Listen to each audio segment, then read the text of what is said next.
Welcome back to TarHillIllustrated.com, or if you're watching this on our rapidly growing YouTube channel, that's Tar Heel Illustrated. I'm THL staff writer Brandon P. Joining me today from the Tucker Center in Tallahassee, Florida, is our very own publisher, Mr. Andrew Jones. And AJ, we just watched North Carolina get its third win in a row, winning 77-66 against Florida State, improving to 19-11 overall and 11-8 in conference play. This game they had four Tar Heels in double figures, Andrew, but you'd be surprised. I bet you'd be surprised if I told you that one of them wasn't Armando Bacot. He only had 1 point off of one free throw, but the Tar Heels made up for it with their three-point shooting, going 14 for 29 from three. So what did you think about the bizarre shooting tonight? They made a lot of threes, and Armando didn't score. Yeah, the way they scored. His free throw came with 26.1 seconds left.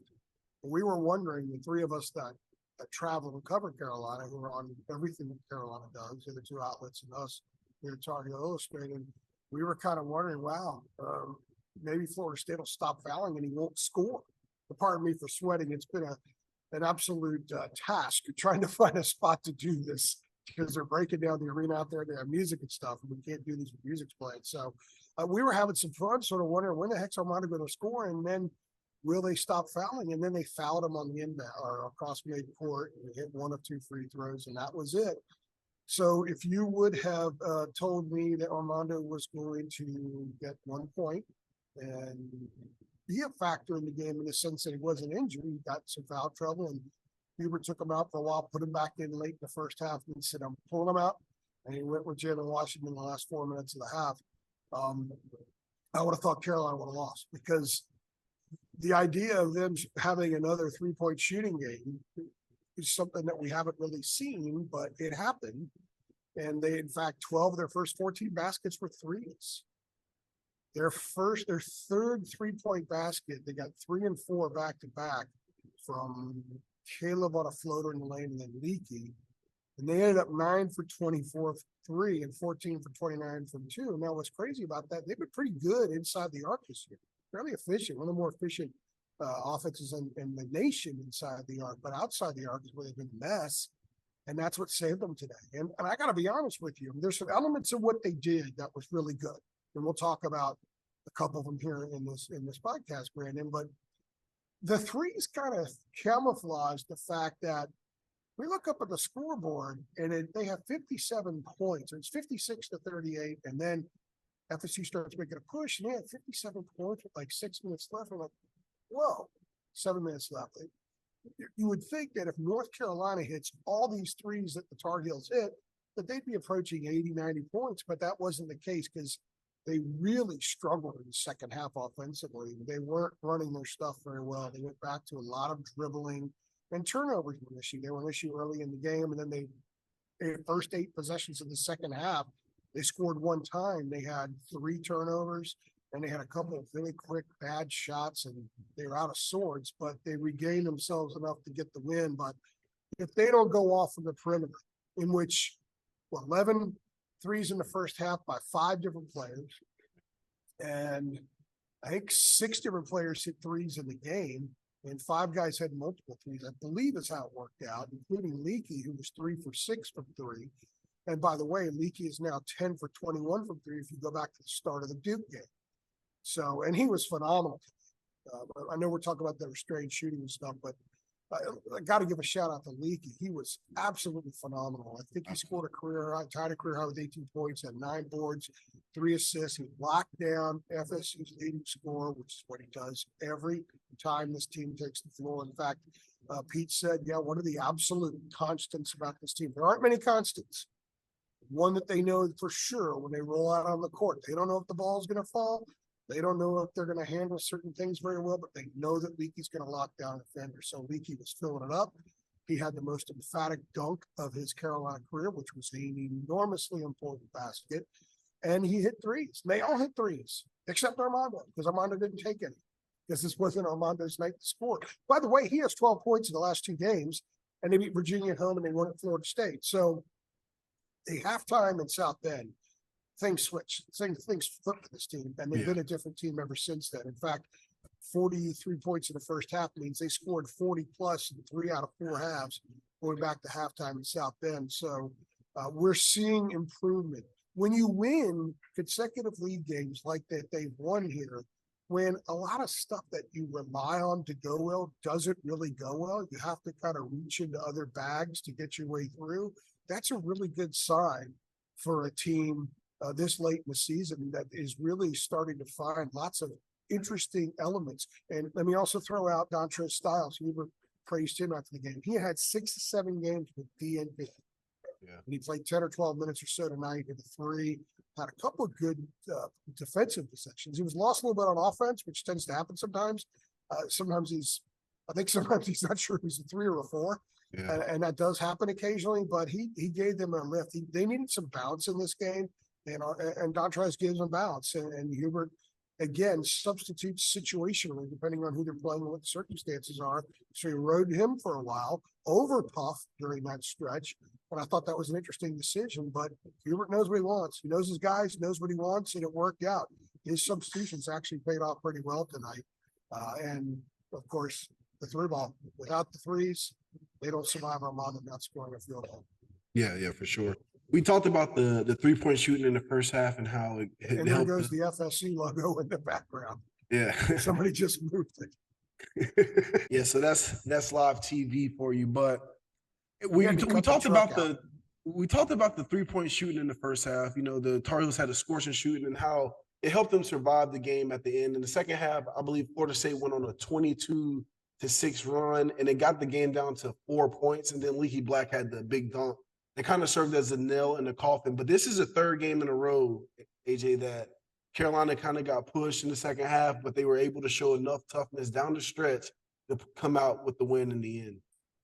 Yeah, the 22-6 run, everybody in this building, and by the way, it eventually turned out to be pretty full here. But everybody in the building is thinking, hey, 2 days ago, this club overcame a 25-point deficit in Coral Gables to beat the best team in the ACC. And there's no doubt Miami's the best team in the ACC, in my opinion. And they beat them on the road, a buzzer beater by Matthew Cleveland, who was very often, by the way. So everyone's thinking, well, they're going to do it again. They're at home. They're playing a lesser team. They're playing a team that they're not getting anything from their big guy. They're kind of struggling a little bit to get through in the second half. And RJ hits a fairly mid-range jumper, I guess it was. Leaky has the pump fake. I asked him, I said, it looked like you thought real hard that wasn't just a pump fake. You thought about shooting the ball. And he said he did, because the shot clock was winding down and he had just made a 3 about 5-6 minutes earlier from that similar spot there. But he saw the way his man came out. His man came out like he was gonna, defend 3, and Leaky just pumped and blew right by him. And that was the most emphatic dunk of his Carolina career. I thought he was close to getting a technical foul for hanging on the way he did. Basically did a chin up. And part of it was a little up because he and Matthew Cleveland were barking at each other. And he wasn't even guarding Cleveland a lot of the night, but there was a sequence about maybe 4 or 5 minutes before in front of us on the baseline on the Florida State bench side. And there was a little, I wouldn't call it a dust up, but it was close. And he and Cleveland kept barking at him. And I think Cleveland was getting ready to shoot a free throw, and Leaky may walk, or no, it was an inbound over there in front of the FSU bench. Leaky walked by him and said something. So you had spunky Leaky out there tonight. And that dunk was, I think, a little bit of extra mustard on that for him to send a message to FSU and cap off a career night, which, by the way, I think he tied the Carolina record for most games played, which is pretty impressive. So, in fact, he did tie it. But RJ then scored after that, and then the run was over. So, to me, the run didn't end just when RJ scored. It was 22-6, and FSU came back and scored again. And then Leaky had the dunk. Carolina got a rebound on the other end. RJ came down, hit a beautiful pull-up jumper in the lane, short jumper in the lane. I think that was it. It's like whatever FSU had in the tank just kind of drained out at that moment. So the Tar Heels responded well. I mean, you don't want to give up the 22-6 run. And it was really ugly because their offense was terrible. Everybody that watches Carolina basketball knows when they go through bad stretches on offense, they're highly predictable. They don't move. They immediately pound the thing on the floor, which is what they didn't do against Virginia the other night. And they make themselves very easy to defend because players have told me some of the Tar Heels have told me over the last month, our sets are simple and other teams know what we're doing. Everybody knows what other teams run, but making it not being as difficult to stop and affect and kind of throw out a kilter is one thing. And Carolina was kind of in that mode. FSU did a pretty good job on it, but they responded. They overcame Armando, scoring 1 point, and they overcame a night where they were 9 for 24 inside the arc. They overcame a night where they gave up a 22-6 run inside the last 10 minutes of the game on the road against a club that just had an amazingly good win. And Florida State's better than its record. There's no doubt about that. If this team that was on the floor for FSU tonight was on the floor back in November and all that was healthy all the way through, I think they'd have a better record right now. So there's a lot to say. I mean, there are a lot of things to pick at from this game because Carolina this wasn't Monet. Okay, this wasn't that at all. It wasn't a work of art, but there were a lot of things in this that were pretty cool and really important, knowing moving forward that they have more bags that they can dip their hands into now than a lot of us thought a couple of weeks ago, and perhaps including them. Yeah, yeah. Speaking of a couple of weeks ago, there was no way that we would think that this team could win with Armando Bacot only scoring 1 point. The strategy appeared to be to pack the lane in Armando Bacot and make the other 4 Tar Heels try to beat the opposing team. But these past 3 games, the other 4 opposing Tar Heels have shown that they can step up and win the game when Armando Bacot doesn't necessarily have his stereotypical Armando Bacot game. So with these past 3 games, Andrew, what does this mean for the Tar Heels? Well, these last 3 wins have all been very different.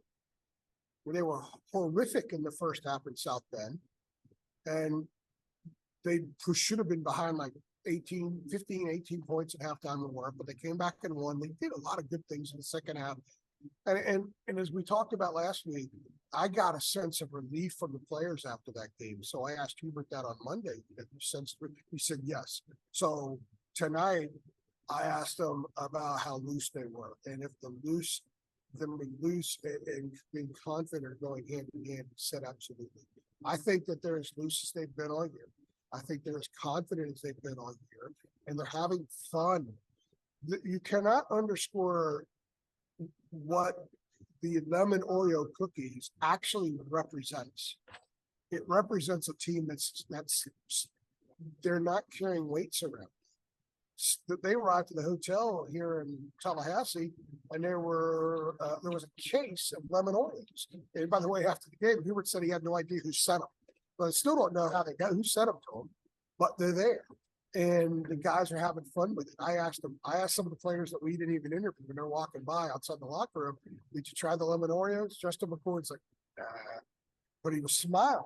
So they now have something fun to rally themselves around that isn't basketball, but it's there because of basketball, being these lemon Oreo cookies. But also, they've won 3 games in a row in very different fashion. I know that 2 of them that are on the road are against teams that are struggling. One's 9-21, the other one may finish in last place in the league. I get it, but to consider where this team was, and to consider the fact that they've spent the season dealing with the rain, dealing with always finding themselves driving on the side of the road, on the gravel side of the road, never really getting on the highway and getting good traction.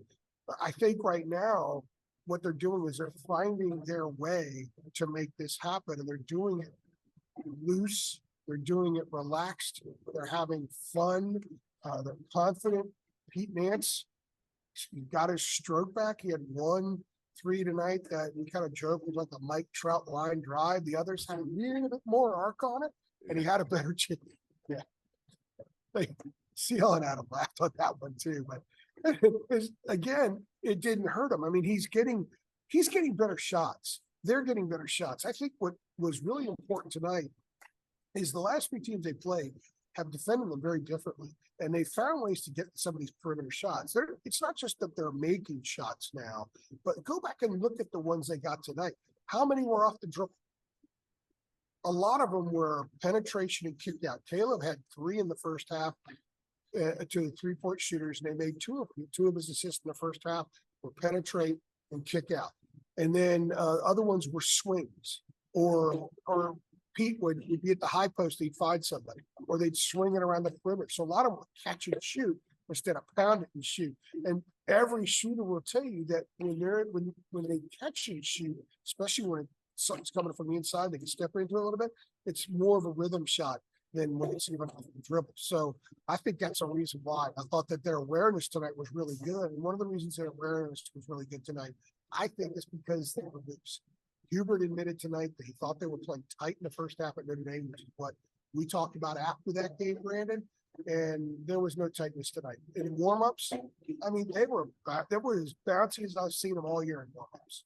They were having fun. They had that little circle they get together when they finish the stretching and all the limbering and all that kind of stuff, and they're just pushing each other there. Didn't see that a few months ago. So all that weight, that albatross, I think is gone. I think it's completely gone. And they've won 3 in a row, the 19-11. I think if they beat Duke this weekend, they're probably in good shape, but Carolina fans need to root for UVA as much as they don't want to, because UVA is 28 in the NET.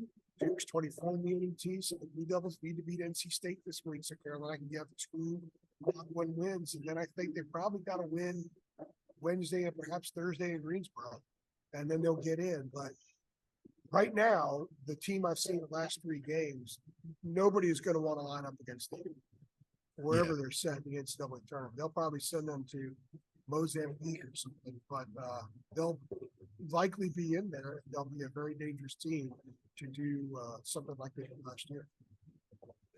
Yeah. Well, that's a good place to stop, AJ.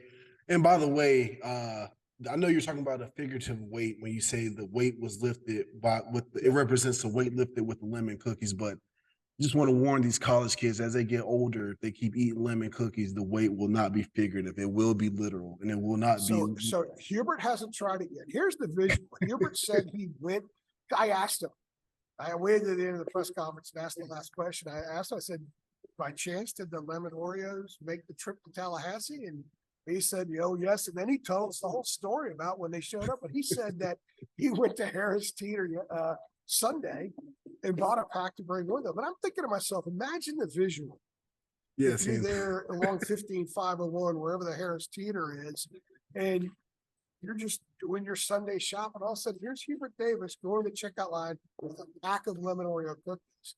That has to be an amazing opportunity for NIL and sponsorship and all that kind of stuff. Yeah. And certainly, again, part of the fun. I know that I was told a story about after Roy's last home game when they beat Duke 2 years ago, about how he had promised the grandchildren that if they won, that they would eat pancakes the next morning. They would make them pancakes. They had the grandchildren staying over there. And by the time Roy went out to go get pancake batter, that a lot of the stores were closed. And he wasn't sure where all the markets were. He knew where a couple were because he used to go to the Harris Teeter right over there off of, I can't remember what it's called, across from the Friday Center, Meadowmont Village. And he went somewhere else. He ended up finding a food night or something like that. And he goes in, gets his pancake batter, and leaves at like 11 o'clock, 11:15 at night or something, 11:30, whatever it was that night. They had pancakes the next day. So imagine that visual. Yeah. And then imagine the visual Sunday in Cuba with 1 pack of lemon Oreo cookies, which he has not tried yet. So he told us when he does try them, he'll let us know if he likes them. Well, AJ, I think that's a good place to stop. Again, North Carolina with a 77-66 win over Florida State. Carolina will be back in action Saturday, senior night against Duke. We'll be here for your coverage. This is TarHeelIllustrated.com. I've been Brandon P. He's been Andrew Jones. Thank you for watching.